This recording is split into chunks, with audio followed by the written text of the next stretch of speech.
ചുമ്മാ ഇരിക്കാൻ ഭയങ്കര മടിയാ. ഒന്ന് മടി പിടിച്ചാലോ ലോകത്തെ ഏറ്റവും വലിയ മടിച്ചി ഞാനായിരിക്കും. എന്തെങ്കിലുമൊക്കെ ചെയ്തുകൊണ്ടിരിക്കേണ്ടതെന്ന് ഓർത്തിട്ട് ചെയ്തു തുടങ്ങിയതാണ് അതുകൊണ്ട് ഈ പരിപാടി. ഇപ്പൊ കുറച്ചൊക്കെ ഓർഡർ കിട്ടി, അത്യാവശ്യം പണിയൊക്കെ ആയിട്ടിരിക്കുന്നു. ഞാനിതിങ്ങനെ വീഡിയോ വിടുമ്പം എൻ്റെ നാട്ടുകാർക്കും എൻ്റെ ബന്ധുക്കൾക്കും അത്യാവശ്യം പ്രിയപ്പെട്ടവർക്കും ഒക്കെ ഒരു ചോദ്യം, ഓ ഇനി പണിയൊക്കെ നിർത്തി ഇതും കൊണ്ടാണോ ഇരിപ്പ്, വേറെ ജോലിക്കൊന്നും പോകാൻ ഉദ്ദേശിക്കുന്നില്ലേ ഇങ്ങനെ? അതൊക്കെ ചോദിക്കുന്നവരോടൊന്നും പ്രത്യേകിച്ച് എനിക്ക് പറയാനില്ലാത്തത് കൊണ്ട് ഞാൻ മറുപടിയേ പറയാറില്ല. അങ്ങനെ ഇങ്ങനെയൊക്കെ പറഞ്ഞങ്ങ് ഒഴിവാകും. പക്ഷെ ഇത് ചെയ്യുമ്പോൾ ഉണ്ടല്ലോ ഒരു രസം, ഒരു സന്തോഷം. ഇപ്പോൾ സത്യം പറഞ്ഞ പിള്ളേരെയൊക്കെ നോക്കി വീട്ടിലിരിക്കാനാണ് എല്ലാ പെണ്ണുങ്ങൾക്കും ഇഷ്ടം എന്നൊന്നും ഞാൻ പറയില്ല കേട്ടോ.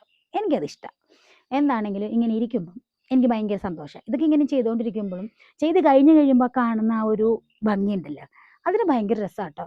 അതിന് വലിയ രസമൊന്നും ഉണ്ടായിട്ടല്ല, ഞാൻ ചെയ്ത് കഴിഞ്ഞപ്പോൾ എനിക്ക് കിട്ടുന്നൊരു സന്തോഷം, അത്രേ ഉള്ളൂ.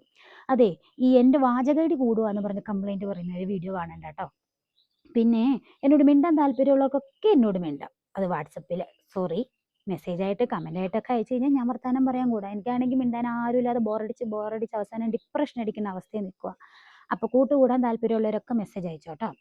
പിന്നെ നമുക്കിതുപോലത്തെ ക്രാഫ്റ്റ് മാത്രമല്ല, അത്യാവശ്യം എൻ്റെ കൊച്ചു പാചകങ്ങളെയൊക്കെ കാണിച്ച് നിങ്ങളോട് ഇങ്ങനെ മിണ്ടിക്കൊണ്ടിരിക്കാനാണ് എനിക്കിഷ്ടം. പിന്നെ എൻ്റെ വിശേഷങ്ങൾ ഇങ്ങനെ അങ്ങ് പറഞ്ഞു തുടങ്ങിയാലോ എന്ന് ആലോചിക്കും, എവിടുന്ന് തുടങ്ങും എന്നതാണ് ഇപ്പോഴത്തെ ഏറ്റവും വലിയ വിഷയം. ഞാൻ എൻ്റെ കുഞ്ഞുനാൾ തൊട്ട് തുടങ്ങണോ അതോ ഇന്നത്തെ വിശേഷങ്ങൾ പറഞ്ഞാൽ മതിയോ?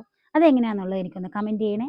നമുക്ക് നമ്മളെ പറ്റിയൊക്കെ ഇങ്ങനെ പറഞ്ഞുകൊണ്ടിരിക്കാനും എപ്പോഴും മിണ്ടിക്കൊണ്ടിരിക്കാൻ ഇഷ്ടം ചിലർക്കുണ്ടല്ലോ, ഒത്തിരി കേൾക്കാൻ ഇഷ്ടമുള്ളവർ. അങ്ങനെ ഒരു നല്ല ലിസണർ ഉണ്ടെങ്കിൽ ഹായ്, നല്ല രസമായിരുന്നു. പണ്ടേ എൻ്റെ കൂടെ ജോലി ചെയ്തുകൊണ്ടിരുന്നവരൊക്കെ പറയാറുണ്ട്, ഇച്ചിരി നേരം വായിൽ വെള്ളം ഒഴിച്ചുകൊണ്ടിരിക്കുമെന്ന്. എന്തിന്? ഇടയ്ക്കിടയ്ക്ക് എൻ്റെ കെട്ടിയോൻസ് തന്നെ പറയാറുണ്ട്. അപ്പോൾ വായിൽ വെള്ളം ഒഴിച്ചിരിക്കാനൊന്നും എനിക്ക് ഭയങ്കര പടിയാണ്. ഇച്ചിരി നേരം മിണ്ടാതിരിക്കുമ്പോഴത്തേക്കും കവിളൊക്കെ വേദന എടുക്കും. എന്നെപ്പോലെയുള്ള വേറെ ആരെങ്കിലും ഉണ്ടെങ്കിൽ ഒന്ന് പറയണേ. എപ്പോഴും എന്തെങ്കിലുമൊക്കെ മിണ്ടിക്കൊണ്ടിരിക്കണം. പിന്നെ എപ്പോഴും ചിരിച്ചുകൊണ്ടിരിക്കും.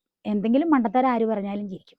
പക്ഷേ വേറൊരു പ്രശ്നം എന്നാന്ന് വെച്ച് കഴിഞ്ഞാൽ പെട്ടെന്ന് കിളി പോവും, എന്ന് വെച്ചാൽ സെൻസിറ്റീവ് ആവും. അങ്ങനെ ആരെങ്കിലും ഉണ്ടെങ്കിൽ ഒന്ന് കമൻറ്റ് ചെയ്യണം കേട്ടോ.